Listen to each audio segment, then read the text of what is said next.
আল্লাহু আকবার, আল্লাহু আকবার, আল্লাহু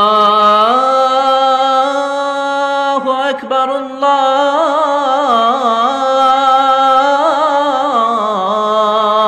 আকবার। যেমন জ্বর হলে আমরা নাপা খাই, জ্বরটা কমে যায়। যেমন ঠান্ডা লাগলে আমরা হিস্টাসিন খাই, একটু ঠান্ডা লাগাটা কমে যায়। মাথা ব্যথা হলে আমরা টাফনিল খাই, এতে করে আমাদের মাথা ব্যথাটা হালকা হলেও কমে যায়। আমাদের যদি পেটে ব্যথা করে আমরা ওটস লাইন খাই, খেলে একটু কমে যায়। আমাদের মনে যদি কষ্ট হয়, এই কোরআনটা এমন কিছু ওষুধ আমাদেরকে দিয়েছে, এই ওষুধ যদি আমরা নিতে পারি, গ্রহণ করতে পারি, ওয়াল্লাহি আল্লাহর কসম করে বলছি, আমাদের মনে আজ থেকে আর কোনো কষ্ট অভিযোগ আর জমা থাকবে না। তাও তো সুবহানাল্লাহ পড়তে পারলেন না আপনারা। এটা হচ্ছে আমাদের আলটিমেট সলিউশন, এটা হচ্ছে আমাদের সমাধানের কিতাব, এটা আমাদের কলিজা, এটা আমাদের হাত, এটা আমাদের হৃদয়। এখানে এমন কিছু নেই যে আল্লাহ তাআলা বলে দেন নাই। وَنَزَّلْنَا عَلَيْكَ الْكِتَابَ تِبْيَانًا لِكُلِّ شَيْءٍ وَهُدًى وَرَحْمَةً وَبُشْرَى لِلْمُسْلِمِينَ. Allah says in this ayah, I have sent this Quran which is explaining everything in this world. এমন একটা কিতাব দিয়েছি, তোমার জীবনে যা লাগবে এমন কোনো কথা নেই যে কথা আমি আল্লাহ এই কোরআনে বলে দেইনি। সুবহানাল্লাহ পড়বেন না আপনারা? কি নাই যা আল্লাহ বলেন নাই? সব বলেছে। অর্থনীতি, সমাজনীতি, রাষ্ট্রনীতি, রাজনীতি আল্লাহ বলেছেন। অনেকে কোরআনের রাজনীতির কথা শুনলে গায়ের মধ্যে জ্বালা পোড়া শুরু হয়ে যায়। তাদেরকে বলে দিবেন, যারা কোরআন দিয়ে রাজনীতি করতে চায় না তারাই মূলত এই দেশে রাজনীতির নামে দুর্নীতি করতে চায়। কোরআন দিয়ে রাজনীতি তারা করতে চায় যারা আল্লাহর এই জমিনে ইনসাফ কায়েম করতে চায়। এটা হচ্ছে সেই কোরআন। এই কোরআন থেকে আমরা আজকে কিছু ওষুধ নেব, যে ওষুধের জন্য মনে আর কষ্ট লাগবে না।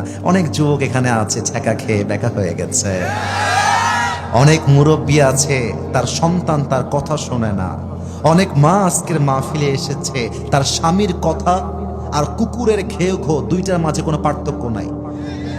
আছে এরকম স্বামী আছে, বউয়ের সঙ্গে যখন কথা বলে ওইটা কি বউ না গোলাম বোঝা বড্ড মুশকিল হয়ে যায়।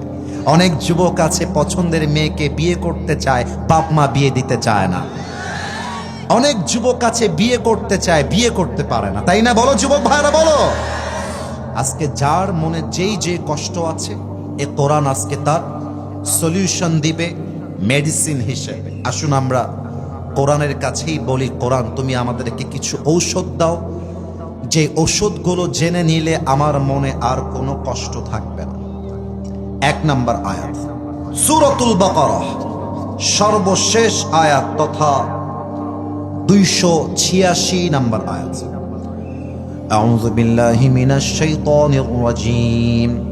লা ইউকাল্লিফুল্লাহু নাফসান ইল্লা উসআহা। Allah doesn't test anybody beyond their power. আমি কখনো আমার বান্দার উপরে তার সাধ্যের বাহিরে কোনো বোঝা চাপিয়ে দেই না। উদাহরণ দিচ্ছি, আরো ভালো করে বুঝে যাবেন।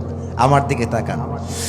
আমাকে দেখতে কি বুড়া বুড়া লাগে না যুবক যুবক লাগে? যুবক, আমার মুরব্বীরাও বলেছে আমার বাবা জানকে আমার যুবক যুবক লাগে। আমি হলাম আপনাদের বাবা জান, আপনাদের ছেলে, আপনাদের নাতির মতো।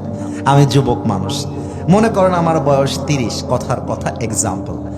আমি চাইলে আমার বউকে কোলে তুলে হাঁটতে পারবো, আমার গায়ে শক্তি আছে। কিন্তু যেই মুরব্বীর বয়স 80 বছর, ও তো নিজেই হাঁটতে পারে না, বউরে কোলে তুলবে কেমন করে, তাই না? তার মানে মুরব্বীর জন্য তার বউকে কোলে তোলা আউট অফ ক্যাপাসিটি, তার সাধ্যের বাহিরে। আল্লাহ তাকে ওই বোঝা চাপাই দিবে না। আমার বোঝা আমি যা নিতে পারবো আমার কাঁধে, আল্লাহ আমাকে তা দিবে। আপনি যা নিতে পারবেন আল্লাহ আপনাকে তা দিবে। দেখেন, আমার এই কোটির দাম কথার কথা 10,000 টাকা। আমার ইনকাম আছে তাই কিনতে পেরেছি, এটা আমার সাধ্য। যার ইনকাম 10,000 টাকা পুরো মাসে, সে একটা কোটি কিনবে মাত্র 500 টাকায়।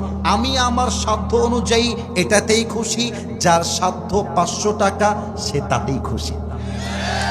যার যেমন সাধ্য আল্লাহ তাকে তেমনই দিবে। মনে করো তোমার বাড়ি রংপুর মিঠাপুকুরে, একজন গ্রামের ছেলে তুমি, আমি নিজেও গ্রামের ছেলে। আমরা যখন বিয়ে করব, আমরা তো আর ঢাকার গুলশানের মেয়েকে বিয়ে করব না, আমরা তো ঢাকার বসুন্ধরার মেয়েকে বিয়ে করতে পারবো না। আমরা করব কাকে? গরিবের মেয়ে, দিনদার মেয়ে, খাদিজার চরিত্রবান মেয়েকে আমরা বিয়ে করব, তাই না? আমাদের সাথে যা আছে আমরা তা নিব, আমাদের সাথে যা নেই তা আমরা নিব না। তার মানে কি? আপনার জীবনে যে কষ্ট এই মুহূর্তে আপনি সহ্য করছেন, আপনার বুকের পাটা আছে বিধায় আল্লাহ আপনাকে এই কষ্ট দিয়েছে। আপনি এই চ্যালেঞ্জটা অ্যাকসেপ্ট করতে পারবেন বিধায় আল্লাহ আপনাকে দিয়েছে। ওইটা আমি পারলে আল্লাহ আমাকে দিত, আপনি পারবেন তাই আপনাকে আল্লাহ দিয়েছে। অতএব আধারে ভয় পেও না, আলো আছে আড়ালে, অন্ধকার পালিয়ে যাবে তুমি উঠে দাঁড়ালে। ভয় পেও না, বুক চিরে দাঁড়িয়ে যাও, আল্লাহর ভরসায় সাহসটা বাড়াও, আল্লাহর নামে আগুন জ্বালাও বুকে, সত্যের পথে চলো, সাহস রাখো বুকে। থেমে গেলে চলবে না, রক্তে আগুন ধরাও, আল্লাহর সৈনিক তুমি, সেই পতাকা উড়াও। আরে আল্লাহ যখন পাশে, কিসের এত ভয়? তাওয়াক্কুল করো, নিশ্চিত তোমার কাছে আসবে বিজয়। আল্লাহ যা দিবেন মনে করবেন আপনি সহ্য করতে পারবেন বিধায় আল্লাহ আপনাকে দিয়েছে। এবার দেখেন তো ঔষধটা কেমনে পাইলাম। ঔষধটা হলো, এখন থেকে আমি আল্লাহকে বলবো, আল্লাহ তুমি আমারে যা দিয়েছ এতে আমার কোনো আপত্তি নেই আল্লাহ, আমি পারবো আল্লাহ তাই তুমি দিয়েছ, আমি না পারলে তুমি দিতা না। জাস্ট এটা একবার বিশ্বাস করে দেখেন, দেখবেন আকাশ আর পাহাড় পরিমাণ কষ্ট আপনার কাছে 2 পয়সার কষ্ট মনে হবে। ঠিক কিনা বলে? 1 নাম্বার আয়াত। 2 নাম্বার আয়াত, قل لن يصيبنا إلا ما كتب الله لنا। আয়াতের তর্জমাটা আপনার কলিজাকে ঠান্ডা করে দেবে। আল্লাহ বলছে, আমি তোর কপালে যা লিখে রেখেছি তা কখনো হারিয়ে যাবে না, আর আমি তোর কপালে যা লিখে রাখি নাই তা তুই কখনো পাবি না। দার হাকিকত, ইন রিয়ালিটি, ভাগ্যে কি ঘটবে, কি ঘটতে পারে, এটা আমাদের ভাগ্যকে 50,000 বছর আগে লিখে দিয়েছে একজন। আওয়াজ দিয়ে বলেন তো সবাই, তিনি কে? আল্লামা ইকবাল রহমতুল্লাহি আলাইহি, যার আমি একজন ভক্ত। তার ভাষা যদিও বা উর্দু ভাষায়, কিন্তু আপনারা বাঙালি হলেও কি হবে, আপনাদের বুঝতে কোনো সমস্যা হবে না, এতটা চমৎকার তার লেখার ধরন। আমি বাংলায় তর্জমা করতাম না, তবুও করে দিব, কারণ আমার মুরব্বী আছেন, আমার মায়েরা বোনেরা আমাকে শুনছেন। জাস্ট যুবকরা থাকলে আমি উর্দুর তর্জমা করি না, কারণ যুবকরা যেমন বাংলা বোঝে ওরা তেমন হিন্দি বোঝে, ওরা তেমন উর্দু বোঝে, ওরা অ্যাট দ্য সেম টাইম ইংরেজি ভাষাও বোঝে, তাই না যুবক ভাইয়েরা? আল্লামা ইকবাল কি লিখেছে কলিজা দিয়ে শুনবেন, কষ্টটা কমে যাবে যদি তার কথার সারমর্ম আপনি বুঝতে পারেন। আল্লামা ইকবাল আল্লাহর এই আয়াতকে ঘিরে একটা কবিতা লিখেছেন। আল্লামা ইকবাল লিখেছেন, जो तुम्हारे नसीब में है वो कभी छिन नहीं सकता, और जो नहीं है वो कभी मिल नहीं सकता। जो तुम्हारी जिंदगी से चला गया उस पर तुम्हें सब्र आना चाहिए, और जो तुम्हारी जिंदगी में आएगा उस पर तुम्हें शुक्र आना चाहिए। रब की फैसले अगर समझना चाहते हो तो ये अकल से समझे नहीं जाते, ये दिल के यकीन और ईमान से समझना पड़ता है मेरे दोस्त। जिंदगी में जो बुरा वक्त है वो भी लिखा हुआ है, जो अच्छा वक्त है वो भी लिखा हुआ है। तुम कहते हो कि अगर मेरे नसीब में बुरा वक्त आएगा तो मैं क्या करूंगा, तुम कहते हो कि अगर मेरे नसीब में बुरा वक्त आएगा तो मैं क्या करूंगा, और मैं तुम्हें कहता हूं खुदा पर यकीन रखो बुरा वक्त ही कभी नहीं आएगा। ठीक ना? আল্লামা ইকবাল লিখেছেন, কপালে যা আছে তা কখনো হারায় যাবে না, আর কপালে যা লেখা নেই তা কখনো আসবে না। জীবনের ভালো সময়টাও লেখা আছে, খারাপ সময়টাও লেখা আছে। কাল কি হবে, কি খাবো, কিভাবে চলবো এই নিয়ে চিন্তা করো না। রবের উপরে যদি ভরসা করতে পারো আল্লাহ একাই তোমার জন্য যথেষ্ট হয়ে যাবে। কোন সবাই সুবহানাল্লাহ। ওয়া মান ইয়াতাওয়াক্কাল আলাল্লাহি ফাহুয়া হাসবুহ। Whoever trusts in Allah subhanahu wa ta'ala, Allah is sufficient for him. আল্লাহ বলছেন, যেই বান্দা আমি আল্লাহর উপরে সুখে দুঃখে ভরসা করতে পারে আমি আল্লাহ একাই তার জন্য যথেষ্ট হয়ে যাই। এটা রংপুরের সুবহানাল্লাহ হয় নাই, এবার তো আরো হয় নাই। জবান খুলে দিল খুলে সবাই মিলে পড়েন একবার সুবহানাল্লাহ। আচ্ছা, আরেকটা আয়াত বলে আমি ঘটনায় যেতে চাই বোঝাবার স্বার্থে। কোরআনের ভিতরে দুইটা সূরা সবচেয়ে বেস্ট মোটিভেশনাল সূরা, যে সূরার ভিতরে আল্লাহ তাআলা এত বেশি অনুপ্রেরণার কথা বলেছেন। একজন যুবক যে নিয়ত করেছে আজকে বিষ খেয়ে মরে যাব, একজন মেয়ে যে নিয়ত করেছে আজকে সুইসাইড করে গলায় ফাঁসি দিয়ে মরে যাব, এই দুইটা সূরা যদি সে পড়তে পারে আমি গ্যারান্টি দিয়ে বলতে পারবো সে যদি কোরআনের সূরাটা পড়ে বুঝতে পারে তার আত্মহত্যার চিন্তা নিমিষেই দূর হয়ে যাবে। এক নাম্বার সূরাতু আলাম নাশরাহ, তারই আগে আরেকটা সূরা আছে যেটা নাম্বার 1 টপ লিস্টে। বলো তো সেই সূরাটার নাম কি, কে বলতে পারে? দুহা। কে কি নাম ভাই? মাশাআল্লাহ, উত্তর পেয়ে গেছি। সূরাতুদ দুহা সবচেয়ে বেস্ট মোটিভেশনাল কোরআনের আয়াত এবং সূরা। আমি একটা আয়াত বলছি, তরজমাটা বোঝার চেষ্টা করব। আউযু বিল্লাহি মিনাশ শাইতানির রাজীম। ওয়ালাসাউফা ইউতিকা রাব্বুকা ফাতারদা। আল্লাহ বলছেন, বান্দা তোর জীবনে যদি কোনো কিছু তোর কপাল থেকে হারিয়ে যায় আল্লাহকে কখনো বলিস না আল্লাহ তুমি কেন এটা আমার থেকে নিয়ে গেলা, কেন তুমি আমার থেকে হারায় দিলা, ও আল্লাহ তুমি আমাকে এই কষ্ট কেন দিলা, আমি তো সহ্য করতে পারছি না। আল্লাহ বলছে, বান্দা ওই অবস্থায় একটা বার শুধু পড় আলহামদুলিল্লাহ, আল্লাহ তুমি যা দিয়েছো তাতেই আমি খুশি। এবার আল্লাহর ওয়াদা শোনেন, আল্লাহর ওয়াদা প্রমিস। আল্লাহ বলছেন, ওয়ালা সাউফা ইউতিকা রাব্বুকা ফাতারদা। তোর অতীতে যা তুই হারিয়ে ফেলেছিস তুই যদি শুকরগুজার হতে পারিস আমি আল্লাহর ওয়াদা যা তোর জীবন থেকে হারায় গেছে এর চাইতে 1000 কোটি গুণ বেশি উত্তম আমি আল্লাহ তোকে দান করব। সুবহানাল্লাহ পড়বো না তোমরা? অনেক যুবক আছে, একজন মেয়েকে দেখে ভালো লাগছিল, প্রেমও হয়েছে, বিয়েও হবে, মাঝখানে মেয়েটা ছেঁকা দিয়ে ব্যাকা করে এক বুইড়া টাকলার সঙ্গে বিয়ের পিড়িতে বসে গেছে। বলো যুবক ভাইরা, আছে না? আছে না? এখন যুবক বলছে, হুজুর আমি এই মেয়েকে ছাড়া জীবনে আর কাউকে বিয়ে করব না। ওর জন্য এই আয়াতটা শিক্ষা, রংপুরের মিঠাপুকুরে ওই একটাই মেয়ে নাই, ওর চাইতে 1000 গুণ বেশি উত্তম সুন্দরী নারী এই বাংলার মাটিতে আছে না নাই? একটা মেয়ের জন্য ক্যারিয়ার নষ্ট করবা কেন রে বাবা? তুমি তোমার জীবনের সফলতার চূড়ান্ত পর্যায়ে পৌঁছায় যাও। আজকে যেই মেয়ে তোমাকে ছেড়ে গেছে আগামীকাল ওই রকম কয়েক লাখ মেয়ে তোমাকে বিয়ের জন্য তোমার পেছনে লাইন ধরে দাঁড়িয়ে যাবে। Indeed, your Lord will give you something that will definitely make yourself happy. অচিরেই তোমার রব তোমাকে এমন কিছু দিবে যা তোমার জীবনে যা হারিয়েছো তার চাইতে 1000 গুণ বেশি উত্তম হবে। বলেন তো সবাই আমাদের সেই রবকে? সামনে আওয়াজ পেলাম, ডানে আওয়াজ নাই, বামে আওয়াজ নাই। আবার বলেন, সেই রবকে?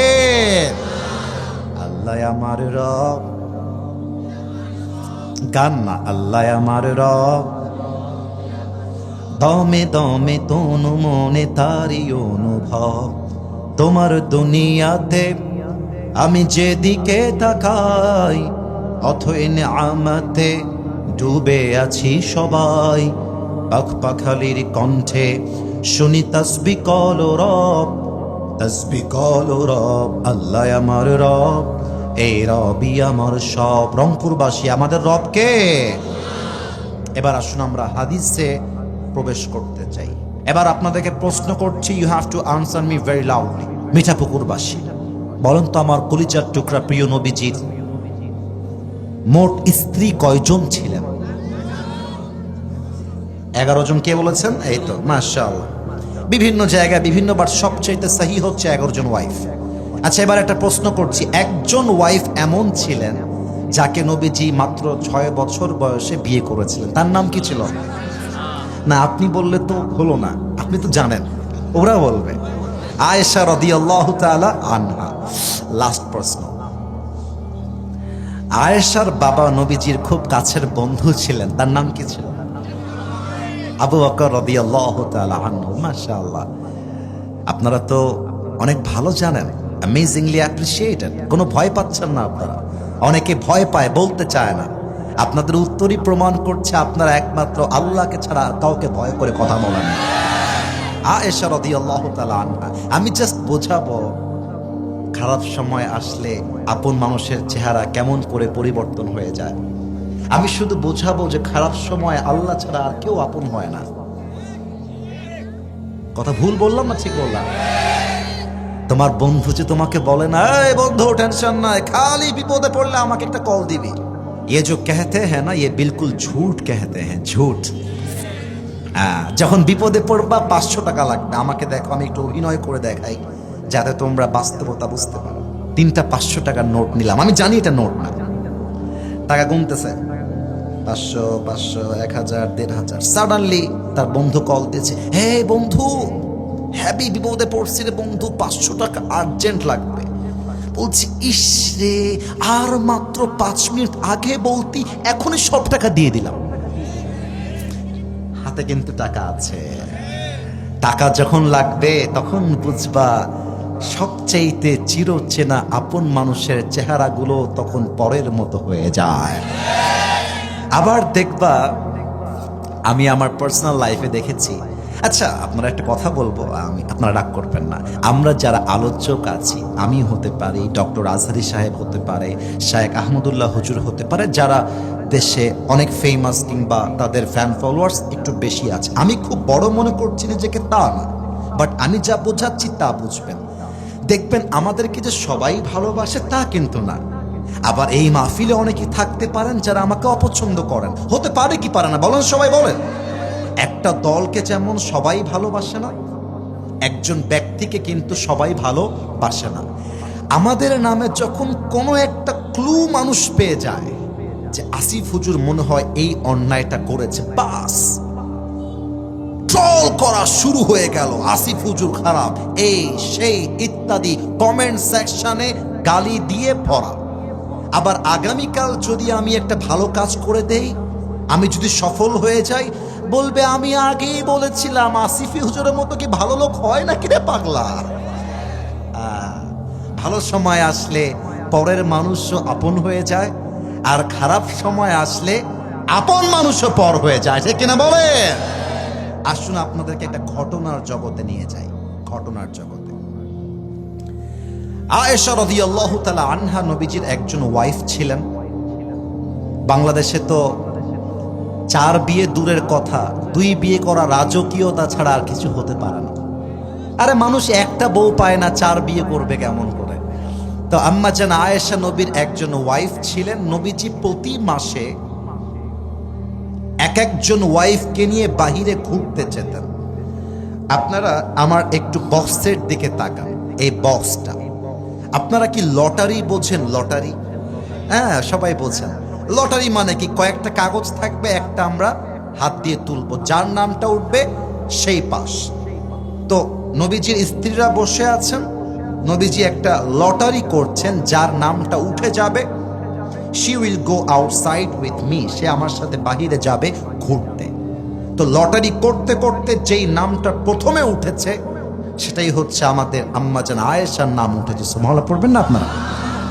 আয়েশার মনে তো লাড্ডু ফুটে গেছে, নবীর সঙ্গে ঘুরতে যাব বাহিরে, কি সৌভাগ্যের ব্যাপার। এবার আয়েশা রাদিয়াল্লাহু তাআলা আনহা ঘোরার জন্য রেডি হয়ে গেছে, প্রস্তুত হয়ে গেছে।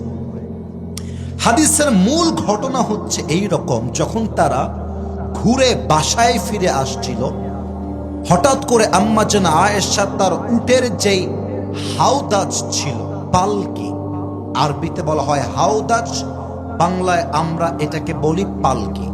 আম্মাজান আয়েশা উটের সামনে যে লোকটা ছিলেন, যিনি তাকে নিয়ে যাচ্ছিলেন সাওয়ার করে, তাকে বললেন স্টপ, একটু থামেন, কিফ, থামেন, আমার একটু হাজত আছে, উটটা থামান। উটটা থামিয়ে দিয়েছে। আয়েশা রাদিয়াল্লাহু তাআলা আনহা উট থেকে নেমে একটু দূরে গেছেন। তো আম্মাজান আয়েশা শারীরিকভাবে she was স্লিম বডি, দেখতে একটু চিকন ছিলেন, মোটা কাটা ছিলেন না। তো যে উট নিয়ে চলছিল সে ভেবেছে আয়েশা রাদিয়াল্লাহু তাআলা আনহা উঠে গেছেন, এবার আমি যাই বাড়ির দিকে। সে উটটা নিয়ে চলে আসছে হাউদাস নিয়ে, কিন্তু আয়েশা এখনো ফিরে আসতে পারে নাই। উট যখন নিয়ে গেছে, গিয়ে দেখছে আয়েশা লস্ট, উনি আসেন নাই, উনি মিস হয়ে গেছেন, in the middle of path, রোডেই তিনি হারিয়ে গিয়েছেন। এবার আল্লাহর রাসূল সাল্লাল্লাহু আলাইহি ওয়াসাল্লাম সাফওয়ান বিন মুআত্তাল রাদিয়াল্লাহু তাআলা আনহুকে পাঠিয়ে দিলেন আর বললেন, সাফওয়ান যাও, আমার স্ত্রী আয়েশাকে তুমি আমার বাসায় ফিরিয়ে আনো। সাফওয়ান বিন মুআত্তাল রাদিয়াল্লাহু তাআলা আনহু উটের হাওদাজ নিয়ে বের হয়ে গেলেন। দূর থেকে দেখছেন মরুভূমির মাঝখানে একজন মেয়ে চাদর মুড়ি দিয়ে শুয়ে আছে। উনি বুঝে গেলেন এটা অন্য আর কেউ নয়, এটা আমাদের আম্মাজান আয়েশা রাদিয়াল্লাহু তাআলা আনহা শুয়ে আছেন। কিন্তু উনি গিয়ে ডাকলেন না ওনাকে, যে চাদর উঠাবেন বা ডাকবেন তা করেন নাই। কাছাকাছি গিয়ে একটা কাশি দিয়েছে। আয়েশা বুঝে গিয়েছে কেউ এসেছে আমাকে নেওয়ার জন্য। খুব দ্রুত প্রস্তুত হয়ে উটের হাওদাজে উঠে গেছে। যখন শহরে পৌঁছায় গেছে, কাফেরদের সর্দার, মুনাফিকদের সর্দার আব্দুল্লাহ ইবনে উবাই ইবনে সালুল, মুনাফিকের সর্দার, সে সুযোগ পেয়ে গেছে। এবার সবাইকে সে একটা কুৎসা রটিয়ে দিয়েছে অপবাদ হিসেবে। নাউজুবিল্লাহ, আসতে পড়বেন না, যদি আপনারা মুসলমান ঘরের সন্তান হন আগে বুঝে নেন কেন নাউজুবিল্লাহ বলবেন।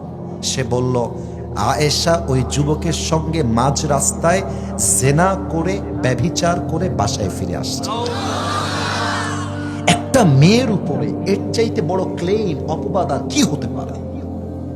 একজন চরিত্রবান নারীকে যদি আপনি বলেন তুমি অমুক পুরুষের সঙ্গে শুয়ে আসছো, আস্তাগফিরুল্লাহ, এটার চাইতে বড় আঘাত কিছু হতে পারে।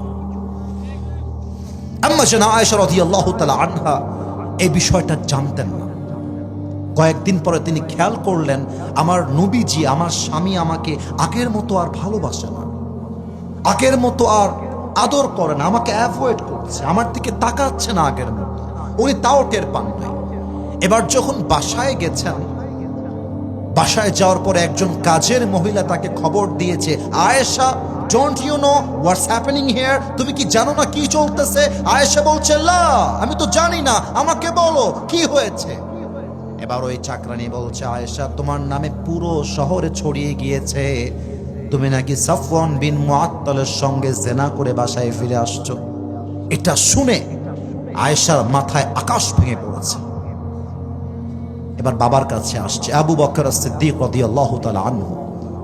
বাবা বলছে, আয়েশা, তোমার যদি কোনো অন্যায় হয়ে থাকে তুমি আল্লাহর কাছে মাফ চাও, তওবা করো, আল্লাহ তোমাকে মাফ করে দিবে। আয়েশা বলছে, আব্বাজান, আপনি কি আমাকে ট্রাস্ট করেন না?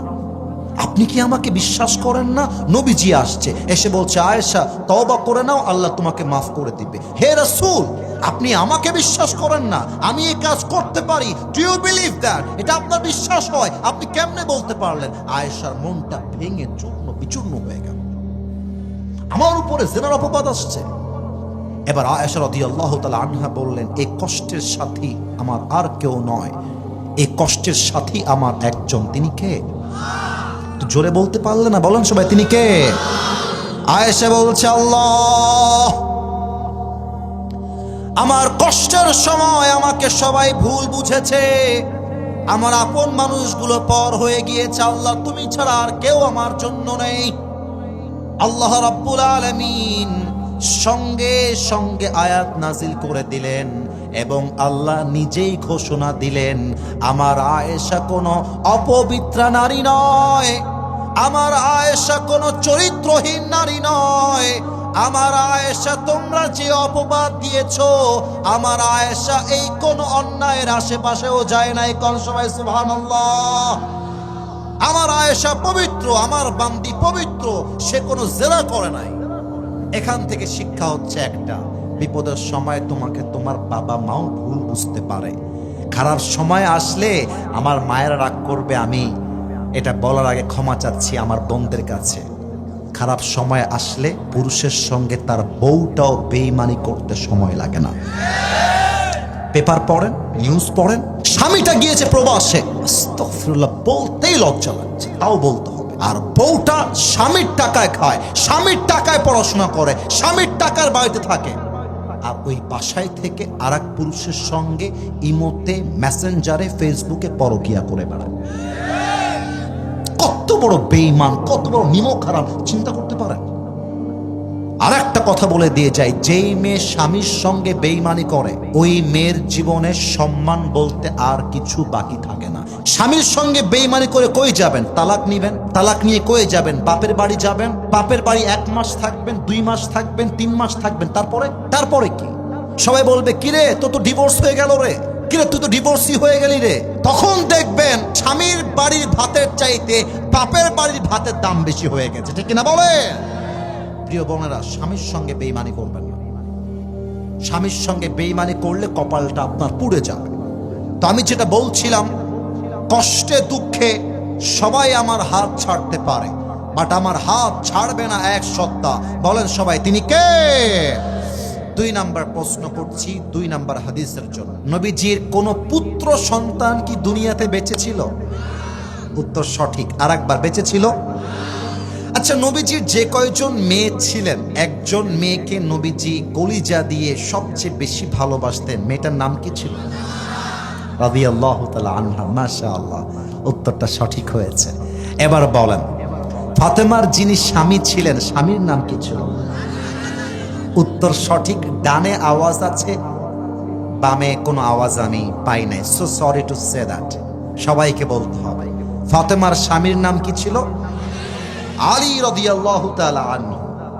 Right answer. লাস্ট প্রশ্ন, ফাতেমার গর্ভে 2 জন জান্নাতের সর্দার এসেছিল, কি কি নাম ভাই? Right answer. আরেকবার, হাসান এবং রাদিয়াল্লাহু তাআলা আনহুমা। মিঠাপুকুরবাসী, আমার কথা কি বোঝা যায়? কোনো সমস্যা হচ্ছে না তো ভাইজান? ফাতেমা এবং আলীর ঘরে 3 দিন যাবত অভাব, চাল নাই, ডাল নাই, ভাত নাই। একটা কথা বলি, আমি টিনের ঘরে জন্ম নিয়েছি। আমার তো মনে হয় আমার সামনে যারা বসে আছে, দাঁড়িয়ে আছে বামে এবং ডানে, যদি ঠিক হয় ঠিক বলবা, ভুল হলে ভুল বলবা। আমার মনে হয় আমরা 100 ভাগের 100 ভাগ লোক আমরা মধ্যবিত্ত পরিবারের সন্তান। আপনাদের রংপুরের শহরের 5 স্টার হোটেলে আজকে ছিলাম, অহংকার না, বুঝাবার স্বার্থে বলতেছি। তো 5 স্টার কিন্তু খুব ভিআইপি হয়, খেয়াল করবেন, বাহিরের লোক ভিতরের লোক খুব ভিআইপি। কিন্তু আমি খেয়াল করলাম 5 স্টারটা অনেক দামি জায়গা, অনেক দামি ফ্ল্যাট, অনেক দামি বিল্ডিং, তারই পাশে একটা বস্তি যেখানে টিনের ছাপড়া দিয়ে বাড়ি, ছোট্ট একটা কুড়ে ঘরের বাড়ি। মুরব্বীরা একমত হবেন আমার সাথে। অনেক লোক দেখবেন টাকার মালিক হয়ে গেলে, বাড়ির মালিক হয়ে এমন একটা অহংকার, গরিব দুঃখী রাস্তায় ভ্যানওয়ালা সালাম দিলে দাপটে অহংকারে সালামের জবাবটা পর্যন্ত নিতে চায় না। ওকে বলে দিবেন যে বেটা, তুই যে বাড়ি নিয়ে গৌরব করিস, তুই মরে গেলে তোর বেটা বলবে এইটা আমার বাড়ি। তোর বেটা মরলে তোর নাতি বলবে এটা আমার বাড়ি। আসলে এই বাড়ির মালিক আমরা নই, আসলে বাড়ির মালিক একজন, তিনি কে? পরের জায়গা পরের জমিন ঘর বানায় আমি রই, আমি তো সেই ঘরের মালিক নই। একটু গান না।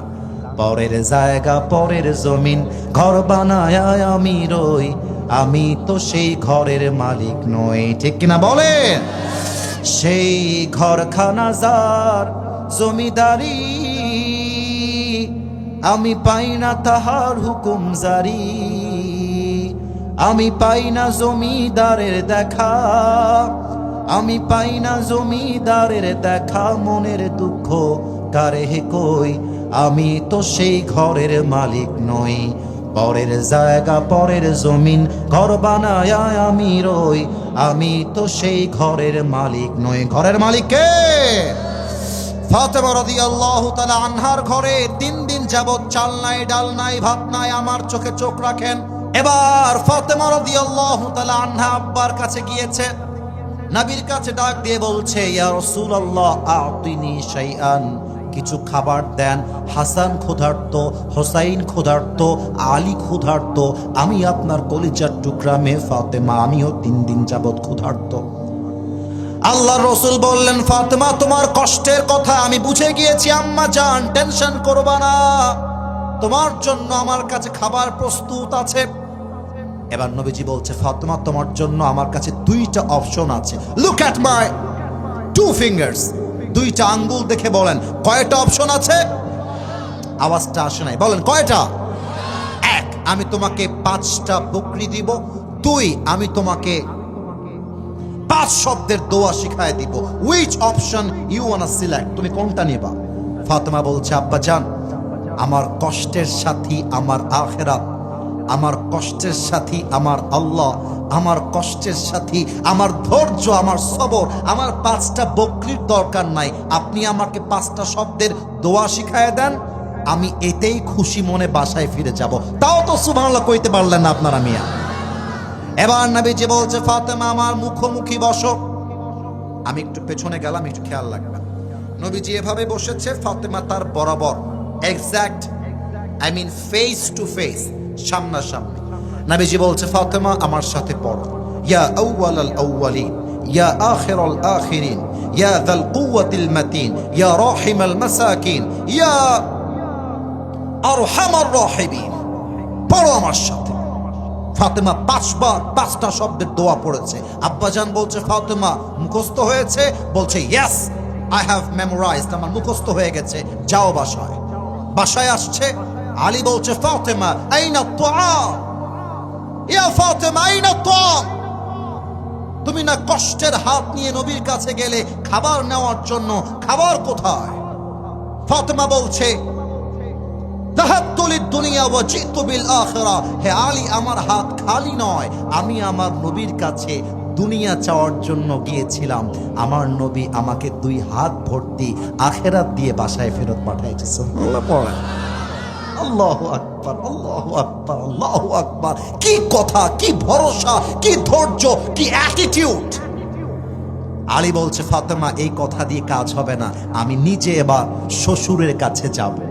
এবার জামাই আসছে শ্বশুরের কাছে খাবার নেওয়ার জন্য, কিন্তু এসে আমার দিকে খেয়াল করেন, চুপচাপ এভাবে, হেড ওয়াজ ডাউন, মাথাটা নিচুর দিকে দিয়ে, নিচে দিয়ে এভাবে দাঁড়ায় আছে, কিচ্ছু কয় না।